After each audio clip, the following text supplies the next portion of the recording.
Ah ben, le thème, mon ami réalisateur.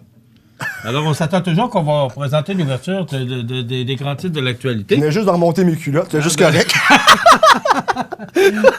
Alors, désolé, c'est ça les joies du direct. Oui. José Soucy, bonjour. Bon matin, Michel. Bon, c'est terminé. C'est On terminé. connaît l'issue de cette campagne qui a duré une 40 jours. Ouais, pour approximativement 41 journées, je pense. Bon.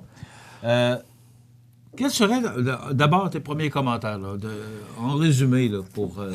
Bon. Parce que là, je vous le dis, là, jusqu'à la fin, Ouais. on avait invité tous les candidats qui étaient vraiment Qui dans étaient en la lice. course là, pour venir ici, qu'on puisse les inviter pour parler de cette campagne électorale, comme on le fait à chaque fois. On le Oh, fait au absolument. provincial, municipal. Mais M. Généreux avait d'autres occupations, donc il n'est pas là. Alors, on va, avec José, analyser la campagne. Écoute. Tant dans le Côte-du-Sud que... Tu veux commencer au par Québec, le national? Au Québec ou au Canada? National ou le régional, comme tu veux. Ah ben, allons-y. D'abord, ce serait quoi tes commentaires pour ouvrir cette, OK. cette D'entrée de jeu, je te dirais cette que analyse? tous les partis politiques sortent de cette élection-ci, vraiment, excuse-moi le terme, maganés. Meurtri. Meurtri, pour faire un bon français. Mais tu comprends ce que je veux dire? Sincèrement, tu regardes, on va commencer par le Bloc québécois. Il n'y a pas eu de vague bloquiste comme les gens appréhendaient, OK? Il y a eu une bonne poussée bloquiste, une forte pression C'est bloquiste. 3 fois plus de députés qu'il y en 3 avait. fois plus, mais tu sentais hier dans les commentaires d'Yves-François Blanchet qu'il y avait une petite déception dans sa voix, et je m'explique. Ça allait très bien. Le premier débat a propulsé les bloquistes sur la scène nationale québécoise, de sorte que les bloquistes n'ont pas arrêté de monter. Sauf que il y a eu des petites erreurs de stratégie, selon moi, qui ont été commises par le chef, et notamment après le troisième ou le deuxième débat, lorsque Yves-François Blanchet a dit on parle trop de loi 21. On devrait arrêter de parler de la loi 21. On en parle trop, c'est un enjeu provincial. C'est vrai, mais c'était devenu un enjeu fédéral. C'était le nationalisme québécois, l'identité qui s'affirmait au sein de la Fédération canadienne, et on voulait prouver au reste du Canada qu'on était capable de prendre nos propres décisions sans avoir une intervention d'Ottawa. Mais pourquoi il a arrêté de parler de la loi 21? Il aurait dû continuer à en parler. C'était la question de l'urne au Québec. Et les libéraux, à la fin, ils ont eu une meilleure fin de campagne. Trudeau s'est mis à beaucoup mieux performer dans ses allocutions auprès de sa base On dit que politique. ça joue un rôle important. Là. Tout à fait. Et il y a eu la fameuse appui de Barack Obama, l'ex-président américain, qui a invité les Canadiens à voter Justin Trudeau. De sorte que l'élan bloquiste a complètement ralenti à la fin, ce qui a fait en sorte que les bloquistes, au lieu d'avoir 35 à 40 sièges, en ont juste eu 32. Tu vas me dire 32, c'est 3 fois plus qu'il y avait. J'en suis conscient. Mais la majorité des sièges au Québec est détenue par les libéraux, qui en ont 35. Donc, je te dirais que le Bloc n'est pas aussi fort que les gens l'appréhendaient par rapport à ces petites erreurs de stratégie-là et de l'appui de Barack Obama et d'un réveil tardif des forces libérales au Québec. Donc, tu comprends que quand je dis qu'ils sortent meurtris ou ben non, pas si en forme que ça, c'est en lien avec ce que je viens de t'expliquer. Les libéraux sont minoritaires, c'est sûr qu'ils sont moins forts, mais en même temps... Mais 157, ça prend 170 députés, Tout à fait. 170 sièges. Il y en a quand même 157. Et si tu combines les sièges néo-démocrates, qui est 20-21 sièges, me semble, dans 20 sièges, Oui. ils ont leur majorité. Bon, explique-moi, là, qu'on comprenne bien. On parle d'une alliance possible. OK? C'est Possible. pas, Oui, mais ça se parle. Je vais t'expliquer pourquoi. Bon, OK. Mais parce que si les libéraux et le NPD faisaient une alliance, une coalition, Oui. là, ça veut dire que si on... Je sais pas... Il y aurait le une nombre exact, il y aurait une majorité. Il y aurait une majorité Oui, tout parce à que fait. ça serait 170 sièges Il dépasse pour avoir la le majorité. Mais là, nombre magique explique-moi, de par exemple, 170. Est-ce que ça veut dire que s'il y a une coalition, moi je veux juste bien comprendre, s'il y a une coalition entre les deux partis, ça veut-tu dire que le NPD disparaît ou il y a juste une coalition à la Chambre Je des communes? pense qu'une coalition, c'est-à-dire un gouvernement de coalition, ça ne s'est jamais vu au Canada de mémoire, OK? Sauf que ça pourrait être une première. Et, exemple, il pourrait nommer, mettons, Jack Mincing, ministre de l'Économie. C'est un exemple. Et Alexandre Boulris, ministre de l'Immigration. Tiens, j'envoie ça au hasard, là, et le reste, ça serait des libéraux. On jase. Ou ils pourraient juste travailler ensemble pour faire passer des projets de loi et de négocier des projets de loi ensemble pour ne pas se les faire renverser par l'opposition. C'est-à-dire les conservateurs, les libéraux, le Parti vert combinés. C'est un exemple. Parce que les autres ensemble n'ont pas plus de sièges que les libéraux, le NPD ensemble. Tu comprends? Donc, il pourrait y avoir ce scénario-là. Et en même temps, les néo-démocrates, ils n'ont comme pas le choix de participer à une forme de gouvernement ou de collaborer avec les libéraux. Ce serait pour eux autres une occasion de le faire aussi. Oui, parce qu'ils pourraient faire avancer certaines idées. Et en plus de ça, excuse-moi, ils sont dans le trou. Excuse-moi l'expression, ils n'ont plus une scène. Ils ont emprunté, ils ont hypothéqué leur bâtisse qu'ils ont, je ne sais pas à quel endroit, de quelques millions de dollars, justement pour faire la campagne. Fait qu'ils ne peuvent pas partir en élection en un an, ils n'ont pas d'argent. Donc, ils n'ont comme pas le choix, mais en même temps, ça, c'est un couteau à double tranchant. S'ils se mettent à travailler toujours avec les libéraux, lorsque va venir le temps d'une autre élection, ils vont se baser sur quoi pour dire qu'ils sont meilleurs que les libéraux? Ils ont travaillé avec, puis ils ont fait avancer certaines idées. Tu comprends? Donc, c'est un couteau à double tranchant, mais c'est pas impossible. OK. Maintenant, M. Scheer a manqué le bateau, et ça, tout le monde est unanime ce matin. Mais pas tant. Pas tant. Je vais vous expliquer pourquoi. Mais, attends un petit peu. Laisse-moi faire mon idée. C'est qu'il y avait 95 députés à la... 91. On mentionne 95? Il me semble que c'est 91. Peu importe. 80, oui, je pense que tu as raison. En tout cas, c'est dans ces eaux-là. On a 120 quelques. Là. Oui. C'est quand même... Moi, on dit que M. Scheer a manqué sa campagne. Il a le nombre de votes. Il a un nombre plus élevé de votes que M. Trudeau. Du moins, là, moi, quand j'ai laissé le pourcentage de vote est plus élevé envers les conservateurs qu'envers les libéraux. C'est ça. Dans l'ensemble du Canada. Même, tout à fait. Et là, ce matin, on tire sur M. Scheer, alors que il y a quand même une trentaine de députés de plus. Il y a un nombre, en tout cas, à minuit, il y avait plus de nombre votants que M. Trudeau. Quand même. Et pourquoi ce matin, on dit il a manqué le bateau? Oui, parce que c'est pas un gouvernement minoritaire conservateur ou majoritaire. Là. Mais c'est au Québec qu'il l'a échappé. C'est réellement ça. Tu as beaucoup la perception du Québec parce qu'au premier débat, il a réellement échappé. La question de l'avortement, le conservatisme social. Là. Je ne comprends pas qu'on soit revenu encore. Ben, exactement. Moi, je parlais avec des conservateurs du Québec qui sont plus des progressistes conservateurs, mais des conservateurs du point de vue de l'économie.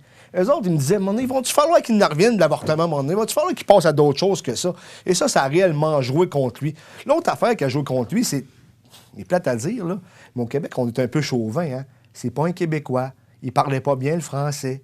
Et Justin Trudeau, même si c'est un centralisateur multiculturaliste, c'est un des nôtres, c'est un Québécois. Mais M. Harper n'était pas Québécois? Oui, mais qu'est-ce qui a amené M. Harper au pouvoir? Rappelle-toi-en. Qu'est-ce qui a amené M. Harper au pouvoir?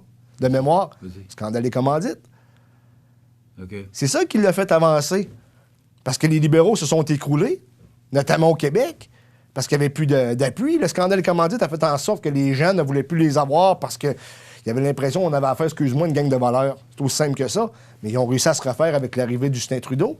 Donc, les conservateurs, oui, ils ont mal joué leurs cartes et surtout, ils ont fait une campagne politique électorale, en tout cas, peu importe, négative. C'était une campagne négative qu'ils ont fait.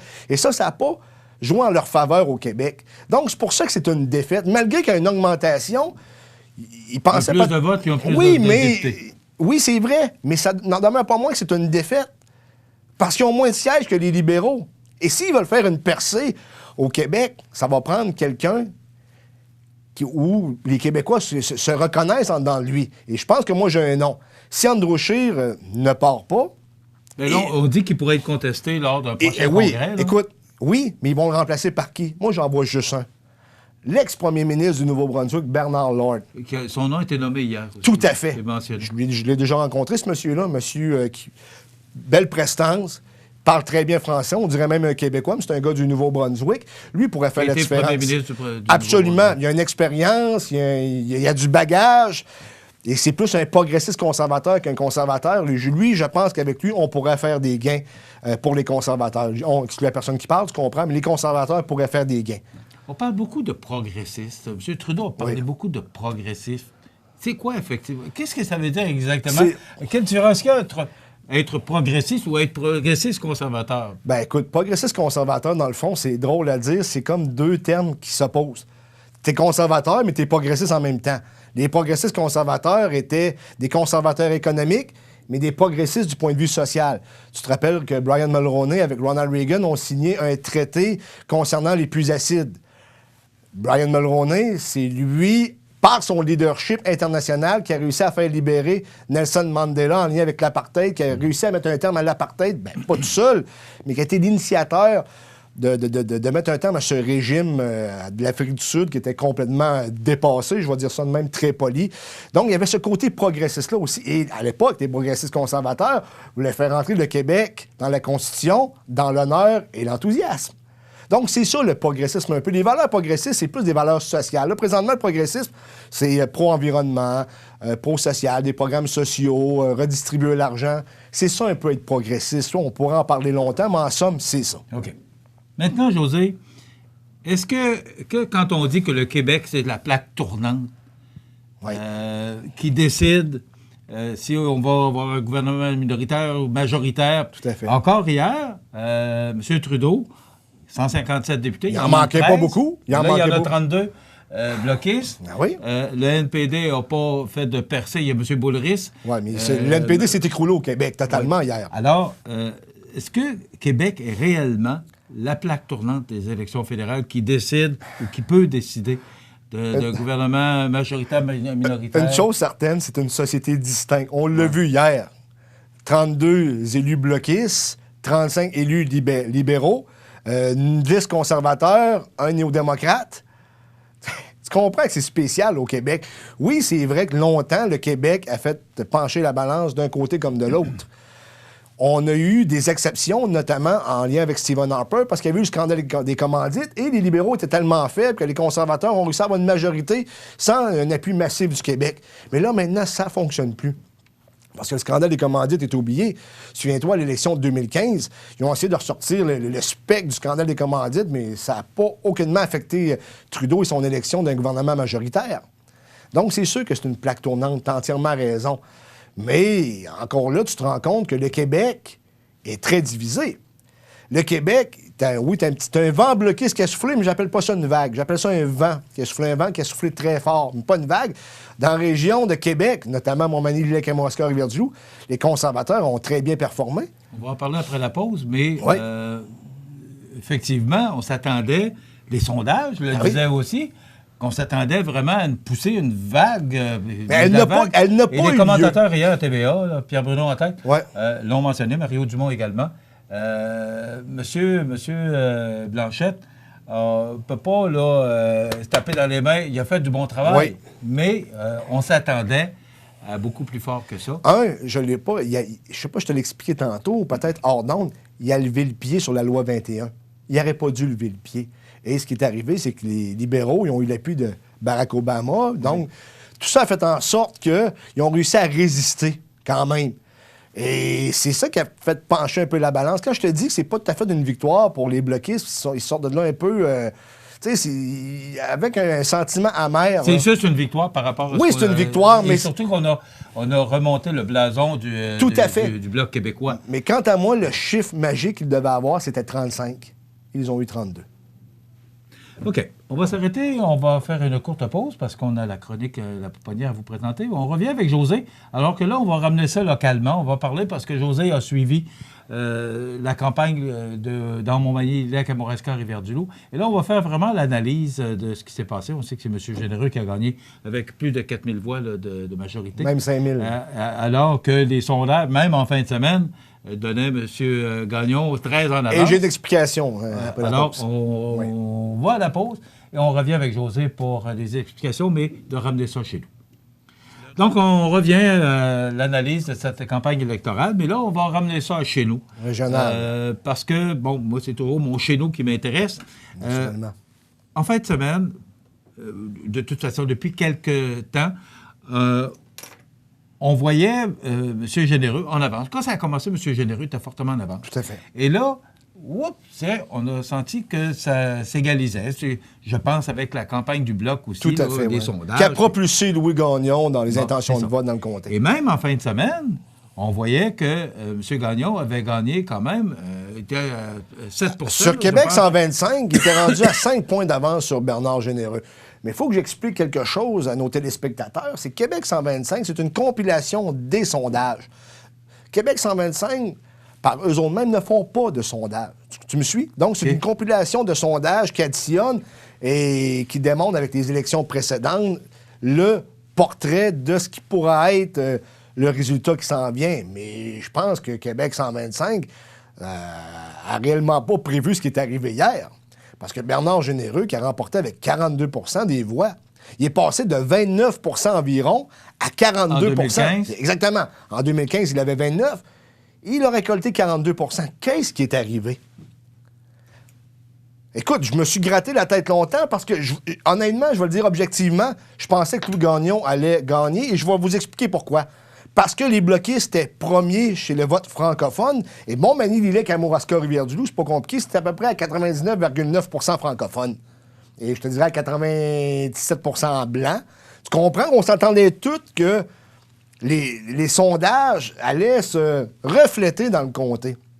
Et Louis Gagnon a quand même fait une bonne performance. Il est passé de 16 % en 2015 à 32 en 2019. Donc, il a doublé ses appuis. Sauf que Bernard Généreux... Donc, la vague de M. Blanchette a aidé Louis Tout à fait. Gagnon Sans le travail de Yves-François Blanchette, je pense pas que Louis Gagnon aurait performé comme il a performé. Il aurait peut-être récolté 20 %, mais sans plus. Mais là, tu dis, Bernard est passé de 29 à 42. Je comprends qu'il a fait quand même un bon travail de relations publiques lors de son... Il a fait beaucoup de porte-à-porte. Exactement. Et il faut rappeler encore, les gens, des fois, sourient quand on parle de ça, mais ça a été très bénéfique pour Bernard, ses cliniques de passeport et ses vidéos promotionnelles qu'il faisait sur les organismes régionaux, les agriculteurs et compagnie. Donc, ça lui a été bénéfique, mais pas assez pour lui faire gagner 13 points lorsque les conservateurs au Québec s'effondrent et que le chef est à 12 % en popularité pour les Québécois.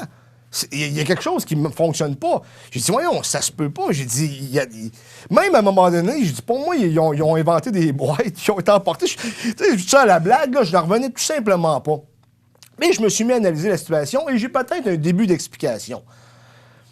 Il est sorti, la semaine précédente, un sondage Main Street, donc d'une firme professionnelle qui mettait au coude à coude, ou à peu près, Bernard Généreux et Louis Gagnon. 29-29 environ. De sorte que les libéraux, en même temps, ici, se sont effondrés. Avec Québec 125, ils ont perdu 7-8 points. Et Montmagny-Lilley étant dans le giron de la région de Québec, les conservateurs avaient une avance, tu comprends? Mais ce qui est arrivé, je pense, à mon humble avis, c'est que Montmagny-Lilley, Kamouraska, Rivière-du-Loup étant un comté dit fédéraliste, il y avait un candidat séparatiste, même si ça disait nationaliste, parce qu'ils ont défendu les politiques du gouvernement Legault, mais n'en demeure pas moins que le Bloc québécois sont indépendantistes. Tu me suis? Donc, j'estime que Bernard Généreux a réussi à fédérer le vote fédéraliste de son côté. Bon, là, tu me dis que c'est un comté fédéral. Fédéraliste, pas fédéral, fédéraliste. Excuse-moi. Ouais. Oui. Mais Paul Crête a été quand même là. Oui. Longtemps, 16 ans. Ouais. Mais il faut expliquer encore une fois aux téléspectateurs, c'est que Paul Crête, longtemps, je te dirais les 3/4 de ses mandats, ont été seulement dans Rivière-du-Loup, Kamouraska. Il n'y avait pas une fusion avant parce que... Dans le temps, c'était Bellechasse-Etchemin, Bellechasse-Etchemin, Montmagny-Lilley. Exactement. Donc, lorsque le comté s'est fusionné, si on veut, je me souviens juste, pour te donner un exemple, en 2008, lorsque Denis Laflamme, qui est un gars de Montmagny d'ici, s'est présenté pour les conservateurs, il avait perdu, mais il avait réussi à remporter Montmagny, parce que Montmagny était davantage conservateur. Donc, Paul Crête avait quand même passé parce que la métropole du comté de Montmagny-Lilley, Kamouraska, Rivière-du-Loup, excuse-moi, je le répète souvent, mais il faut comprendre, c'est Rivière-du-Loup. Ils ont 18 000 de population, tandis qu'à Montmagny, on a 11 000 de population. Tu me dis, c'est pour ça qu'ils réussissaient à passer. Faut pas oublier non plus qu'en 2008, le scandale des commandites n'était pas loin, puis les conservateurs n'étaient pas aussi forts, puis il y avait une amalgame de raisons. Mais là, le vote fédéraliste, c'est réellement fédéré derrière Bernard Généreux, de sorte qu'il a réussi à avoir un pointage excellent, 42 %. Mais l'erreur que Bernard ne doit pas commettre, c'est de penser que c'est dû uniquement à sa personne. Oui, il a fait un bon travail, mais comme je l'ai dit souvent... Et il est apprécié, je pense. Oui, absolument, absolument. Mais il s'est beaucoup amélioré et je pense qu'il a compris que plus qu'il donnait à la population, plus qu'il mettait population lui redonne. Exactement. Je pense que ça, il l'a réellement compris. Mais il ne faut pas qu'il tombe dans l'erreur que « Ah, c'est grâce à moi », puis là, il commence à se péter un peu les bretelles. Non, parce que là, tu es dans un gouvernement minoritaire. Tu es déjà en train, c'est plate à dire, là. Aujourd'hui, il va sûrement se reposer, mais d'ici une semaine ou deux, il va commencer à penser à la prochaine campagne électorale. Est-ce que tu penses qu'il va revenir? Ben oui, pourquoi il ne reviendrait pas? Il est passé. Pas. Moi, je suis persuadé. À moins que, je sais pas, exemple, les conservateurs s'effondrent partout au Canada et ils se disent, ben là, peut-être que je vais passer mon tour, je pense que j'ai aucune chance. Mais Bernard, il a une passion. C'est encore jeune. C'est encore, ben oui, puis il a une passion pour la politique aussi. Il aime ça, ça paraît, hein? J'ai une question parce que je vois, il reste 5 minutes. Est-ce qu'on est désavantagé? Bon, je regarde M. Blaney, là, qui a obtenu un 5e mandat. Dans le temps où Gilbert Normand a été député fédéral, on avait Montmagny, M. Normand était député de Montmagny, Bellechasse et Chemin, Montmagny-Lillet, excuse-moi. Là. Est-ce qu'on est désavantagé parce que la ville-centre de Bellechasse et Chemin, Montmagny-Lillet, c'était Montmagny? Alors que là, c'est Montmagny-Lillet, Kamouraska, Rivière-du-Loup, et tu disais que Rivière-du-Loup a 18 000 de population. Donc, est-ce qu'on est... Parce qu'il y a 2 villes-centres dans ce comté-là, Montmagny-Lillet, Kamouraska. Deux villes aux extrêmes. Est-ce qu'on est désavantagé ou avantagé ça dépend de ce redécoupage? Ça dépend de quel point de vue. Présentement, pour un bloquiste, tu es très désavantagé parce que les gens de Montmagny-Lillet votent massivement conservateurs parce que tu es collé sur la région de Québec. Et si tu réussis à, excuse-moi le terme, à break-even à Rivière-du-Loup, là, et que tu remportes Montmagny-Lillet, tu gagnes. C'est ce qui arrive avec Bernard Généreux.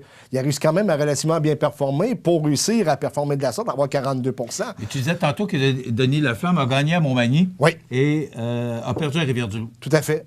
Peut-être pas les chiffres, là. Non, mais là, ça le désavantageait. Là, est-ce que Bernard Généreux a gagné à Montmagny, perdu à Rivière-du-Loup? J'ai pas encore les chiffres en détail. La semaine prochaine, ou peut-être au courant de la semaine, on va avoir la carte détaillée de tous les endroits qui ont été remportés ou perdus par les divers candidats qui se présentaient. Ça va être réellement intéressant à analyser parce que même moi, hier, sincèrement, j'ai bien beau suivre la politique, mais je me suis gratté la tête longtemps. J'en ai perdu mon latin. Il dit, comment se fait-il que Bernard réussisse à remporter à 42 % parce qu'il a fait une campagne correcte, mais il n'y a pas eu... de souvenirs, de mémoire, il n'y a pas eu de gestes, d'éclat qui a fait en sorte que tout le monde a dit « Wow! » Il a quand même fait une bonne campagne. Il est présent sur le terrain. Il a tiré quand même son épingle du jeu, mais sans plus. Dans les débats, il n'a pas plus excellé qu'il fallait. Et les gens ont apprécié, je pense, son travail. Oui, de 4 ans. Ça a joué. Je suis persuadé que ça a joué, mais... Pendant des cliniques de passeport, c'est vrai. Oui, tout à fait. Ses visites dans les entreprises, il a voulu beaucoup aider les entreprises au niveau de l'emploi, les agriculteurs, il s'est collé là-dessus, puis je pense que ça lui a servi. Ça lui a servi, mais ça explique pas... Il le fait bien. Je pense qu'il pas... C'est dans sa volonté de faire aussi, je pense. Oui, mais ça explique pas un bond de 13 points. Ouais. Ça ne peut pas seulement expliquer ça. Je n'y crois pas. Ça n'enlève rien à Bernard, sincèrement. C'est lui le gagnant et je le félicite. C'est mérité, il n'a rien volé à personne. Là. Puis il a fait du terrain parce que, une petite anecdote, Bernard fait du porte-à-porte en 2009, là. Et baptême, il fallait pousser fort pour qu'il réussisse à en faire. Il a travaillé pour l'équipe. Oui, mais maintenant... il a travaillé pour l'équipe mais maintenant, c'est un homme qui s'est assagi, qui a appris, mais, encore une fois, il ne faut pas qu'il retombe dans ces vieux patterns de penser que là, c'est grâce à lui s'il a réussi à faire un bond de 13 points. Il faut qu'il reste quand même un peu humble. Donc, en résumé, aujourd'hui, est-ce qu'on est fragilisé par le fait qu'on a un gouvernement minoritaire? Comment on pourrait... Là, il reste une minute dans le comté, c'est parce que Bernard Généreux parlait du Bloc québécois. Il faisait allusion que c'est des gens qui allaient toujours se faire dire non parce qu'ils allaient être dans l'opposition. Il est encore dans l'opposition, Bernard aussi. Ça va être plus difficile. Là. Il va falloir qu'il justifie parce que là... Est-ce que ça peut être plus facile parce que c'est un gouvernement minoritaire? Oui, mais c'est parce que... m'a donné un exemple. Est-ce qu'on peut avoir plus de notre député? Oui ou non, mais... Du fait que le gouvernement minoritaire voudra... Si on avait un candidat néo-démocrate, exemple, on aurait François Lapointe qui ferait affaire avec... Hugo Latulippe. Ou Hugo Latulippe qui ferait affaire au gouvernement libéral minoritaire. On serait capable d'avoir plus de choses, de négocier. Mais les conservateurs et les libéraux étant opposés à peu près dans tout, ou pas loin, là, à part sur l'unité canadienne, ça va être dur de négocier. Tu comprends? Mais avec un bloquiste aussi, ça aurait été difficile. En quelques secondes, José. Oui. Aladin Legault-D'auteuil, tout un bonhomme qu'on a le plaisir de rencontrer. Un chic type. qu'est-ce qui fait que ça s'est effondré à 16 alors que les libéraux vont chercher? Vite fait, je vais te parler d'Hugo Latulippe également. Là. Rapidement. Un bon monsieur, avec des bonnes intentions, mais il manquait réellement d'expérience et ça paraissait. Et M. Latulippe? M. Latulippe, à 7 environ, là, il a complètement raté le bateau. Je pense qu'il est arrivé ici en conquérant avec son CV rempli de films. Trop sûr de lui? Trop sûr de lui. Écoute, c'était, excuse-moi, là, ça a été un fiasco pour lui. C'est ça. Merci, José. Belle analyse. Voilà, ça complète. Demain, le prof Lavoie est avec nous et on reçoit la directrice générale de la MRC de Montmagny, Nancy Labrec. Passez une bonne journée. À demain.